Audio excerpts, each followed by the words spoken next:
आज का हमारा टॉपिक जो है वो बैलेंस डाइट के बारे में है। और डाइट, बैलेंस डाइट, इस तरह के कंसेप्ट्स जो हैं ये हमने स्टार्ट में आपको फर्स्ट सेमेस्टर में बताए थे। डाइट को बैलेंस करने के लिए साइंटिस्ट ने कुछ स्ट्रेटजीज और कुछ वेज जो हैं वो डिस्क्राइब किए हुए हैं। मकसद इनका क्या है कि आम कंज्यूमर या कस्टमर को फैसिलिटेट करना ताकि वो शॉर्ट टाइम में क्विक डिसीजन ले सके और अपनी डाइट को बैलेंस कर सके। तो स्पेशली जो लोग न्यूट्रिशन या फूड साइंस से बिलोंग नहीं करते, उनके लिए कंपैरेटिवली ये एक बड़ी लंबी टास्क होती है जब आप उनको कहें ना कि आप अपनी डाइट को बैलेंस करके रखें। और बैलेंस डाइट वो होती है जो कि न्यूट्रिएंट्स इस सेंस में प्रोवाइड करती है जिस सेंस में आपकी बॉडी की रिक्वायरमेंट्स होती हैं। तो इस टॉपिक को आज लेके आप लोगों के साथ शेयर करेंगे। स्टार्ट करते हैं डाइट की डेफिनेशन से। तो डाइट क्या बेसिकली हर वो चीज़ जो बॉडी को न्यूट्रिएंट्स प्रोवाइड करती है, उसको हम डाइट कहते हैं। और ये लिक्विड फूड भी हो सकती है और ये सॉलिड फूड भी हो सकती है। डाइट बेसिकली कह लें कि मिक्स फॉर्म ऑफ फूड्स है, ठीक है, जिसमें एक से ज्यादा फूड्स चाहे वो सॉलिड हैं या लिक्विड हैं वो मुश्तमिल होती हैं। और मिक्सचर ऑफ फूड हो सकती है या सिंपल फूड हो सकती है, और जिनको हम एवरी डे यूज करते हैं, रोज जिनको हम खाते हैं। ठीक है, डाइट जो है ना ये महीने के लिए नहीं होती, डाइट डेली बेसिस पे होती है। और न्यूट्रिएंट्स जो डाइट प्रोवाइड करती है, इनका मकसद क्या होता है कि we want to achieve the optimal growth. लेकिन अगर हम डाइट जो है वो एक ही किस्म की डाइट जो है वो ज्यादा अरसे तक खाते रहेंगे तो अल्टीमेटली बॉडी के अंदर उसके नुकसान पैदा हो जाएंगे, इल हेल्थ होने के चांसेस हैं। और वजह क्या है कि अगर तो उस डाइट में कुछ न्यूट्रिएंट्स डेफिसिट हैं तो वो बॉडी में उसकी डेफिशिएंसी काज करेगी। और अगर उस डाइट में कुछ न्यूट्रिएंट्स एक्सेस में पाए जाते हैं तो वो अल्टीमेटली बॉडी के अंदर जाके भी ओवर न्यूट्रिशन काज करेगी। तो balance diet is basically the solution of a good health. जी, तो अब बैलेंस डाइट की बात करते हैं। Balance diet is diet which contain ample quantities of nutrients in proportion और in quantities required by an individual. तो डाइट वर्सेस बैलेंस डाइट में सिर्फ यही कंपैरिजन है कि डाइट जो है वो न्यूट्रिएंट्स प्रोवाइड करती है लेकिन उसमें बॉडी की प्रोपोर्शनल रिक्वायरमेंट्स को ध्यान में नहीं रखा जाता। इसलिए अगर हम सिंपल डाइट पे फोकस करते हैं तो it can result in over nutrition as well as under nutrition.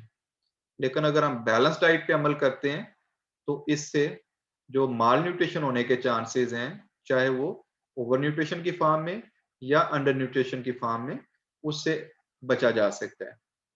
Strategy क्या है? स्ट्रेटेजी ये है कि बड़ा सेफ एस्पेक्ट है कि अगर हम मिक्स टाइप की डाइट्स लेते हैं और वैरायटी ऑफ फूड्स पे फोकस करते हैं।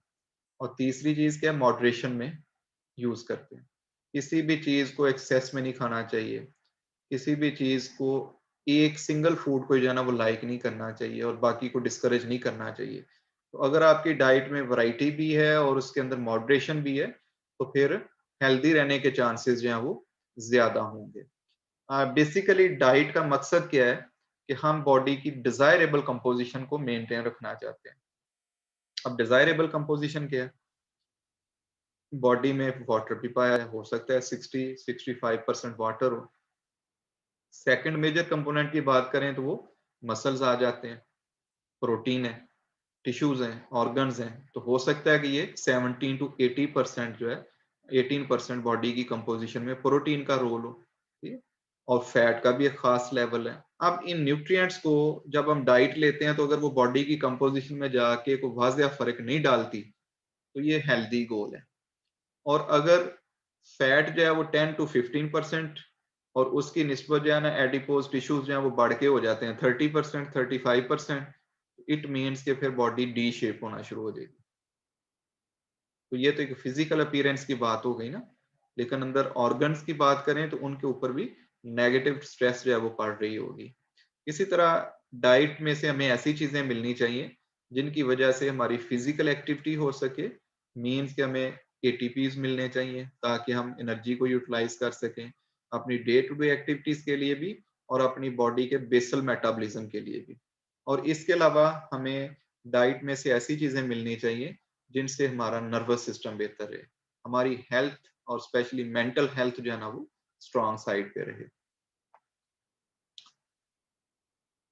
Balanced diet consists of 2 or more portions from protein and 3 or more portions from fruits and vegetable each day.